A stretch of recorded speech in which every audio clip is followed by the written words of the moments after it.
Fala pessoal do canal Casal com Juros, tudo bom com vocês? Hoje eu vou falar de uma pergunta incômoda. Você já parou para perceber que tem vezes que você termina o mês e o dinheiro não dá para tudo? Você vai chegando ali no final do mês e parece que o salário já foi todo embora e você não sabe nem para onde é que o dinheiro foi. Bom, isso pode estar atrelado ao maior golpe do século e ele tem um nome, é o consumismo. O que você me fala do consumismo, Letiane? O que é o consumismo? O consumismo, ele significa comprar coisas das quais nós não precisamos. E todos os dias nós somos bombardeados por propagandas. Essas propagandas, elas são vinculadas pelo marketing para criar desejos para você comprar coisas que você não precisa. Se você parar para pensar, você vê propagandas na internet, nas suas redes sociais, no supermercado. Então, você acaba comprando coisas para manter o seu status quo. Você compra coisas quais não precisa para se manter, então, inserido na sociedade, na nossa cultura. E o que mais você tem para me contar sobre isso, Caio? Pois é, galera, como a Letinha está falando, você compra coisas que você não precisa, com o dinheiro que você não tem, para agradar pessoas que não estão nem aí para você, tá? Hoje na nossa sociedade, a gente vive a ilusão de que a felicidade está atrelada a comprar bens materiais. Mas será que isso é felicidade mesmo? Ou isso é apenas um prazer momentâneo que logo se esvai? Talvez você já tenha percebido que quando você ficou querendo comprar um tênis novo ou alguma coisa nova, esse prazer que veio com a coisa deve ter durado 2, 3 dias e depois essa coisa não te trouxe mais prazer. É um prazer, digamos assim, efêmero, né? Então, o marketing ele é especialista em vender desejos. Então, ele não te vende um celular, ele vende o poder do celular, a liberdade, a conexão, a foto ultra mega master, está ali no topo da tecnologia. Quando o marketing te vende um carro, ele não te vende um carro, ele vende a liberdade, ele vende o poder. É por isso que você vê propagandas da Ranger, picape, o cara joga a picape em cima dos bichos ali e abre a floresta e é um poder maravilhoso ali, a Ford Ranger ali, né? Então, o marketing, ele te vende esses desejos. E o pior, você acha que está no controle, mas não está. O que é que você me diz sobre isso, Letiane? O marketing, ele é uma ciência. Ele estuda, então, os nossos comportamentos e ele utiliza, então, esses resultados para gerar, então, esses impulsos por compras. O marketing, então, ele sabe quando você está mais vulnerável, que tipo de imagens você é mais capaz de gostar. Ele sabe que horários você acessa as redes sociais. Então, ele consegue, com isso, programar os algoritmos para que na hora que você está lá nas redes sociais, por exemplo, ele jogue exatamente aquela imagem daquele produto que você estava usando no dia anterior. Então, ele vai formando aquela sua percepção de que você precisa daquele produto, que aquele produto vai estar em promoção, até que ele consiga realmente fazer com que você compre aquele produto. E às vezes você acha que você escolheu comprar determinado produto, mas na verdade o marketing já fez isso muito antes por você. Às vezes você, de tanto ver aquela propaganda, você realmente começa a ver que faz sentido adquirir aquele produto e realmente acaba comprando aquele produto também. Então, o marketing nos leva muitas vezes a compras por impulso. O que você me fala sobre isso, Caio? Pois é, pessoal, a compra por impulso, ela tem a negligência de você não analisar a fundo se você realmente precisa ou não. Aqui em casa, a gente tem uma regra de ouro que a gente não compra nada por impulso. Se a gente tem algum desejo, a gente espera 72 horas para depois verificar se é algo que a gente realmente quer, um massageador pro pé, uma coisa gostosa. Mas a gente realmente espera essas 72 horas para verificar se é um objeto que a gente efetivamente precisa. E você vê como essas compras por impulsos, elas drenam os recursos financeiros. Uma pesquisa do Serasa mostrou que 7 em cada 10 brasileiros realizam essas compras por impulso. E depois dessas pessoas comprarem por impulso, a pesquisa mostra que 72% das pessoas se arrependem dessas compras. Você vê como o dinheiro vai sendo drenado pelo impulso, né? Na nossa cultura, o bem-estar está muito associado a bens materiais. E já existem, inclusive, outros países que se aproveitam desse nosso perfil brasileiro. E como é que isso acontece, Letiane?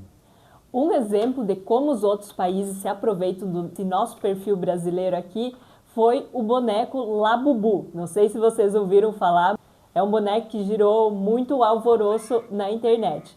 Esse boneco, ele chegou aqui no Brasil custando cerca de $300, quase R$ 1.600. E as pessoas fizeram filas e mais filas para adquirir esse boneco. E se você vai olhar, ele é um boneco feinho, ele não tem, a princípio, nada demais. Só que o marketing, ele conseguiu explorar muito bem alguns pontos que tornaram esse boneco uma febre por aqui. E os pontos que o marketing explorou em relação a esse boneco foi, por exemplo, a escassez limitada, fazendo com que as pessoas desenvolvessem o fear of missing out, ou o medo de ficar de fora. Então as pessoas queriam comprar aquele boneco para se sentir integrantes de um grupo ou acompanhando uma novidade ali, elas não queriam ficar fora da novidade. Esse boneco também trouxe a questão de que muitas pessoas lembram da infância como uma época segura, então esse boneco fez com que as pessoas voltassem à época de infância delas, significando um abrigo emocional. Esse boneco também, ele sendo feinho, então ele tem um design diferente que atrai a atenção de muitas pessoas. Então, quando as pessoas acabam comprando um boneco de R$ 1.600, elas estão comprando pertencimento, abrigo emocional, e isso faz então com que esse boneco vire toda essa febre que ele virou. E você, Caio, tem um exemplo pessoal para falar para o pessoal que nos acompanha? Sim, eu tenho um exemplo prático que ilustra bem o risco da compra por impulso e essas armadilhas, né? Bom, vou trazer o contexto. Há aproximadamente 5, 6 meses atrás, né, nós estávamos nos preparando para o nosso casamento. E a gente mora aqui na cidade do interior do Paraná, que não tem muitas estruturas de loja e coisas parecidas. Nós, em uma oportunidade, fomos até Cascavel para encontrar a minha mãe.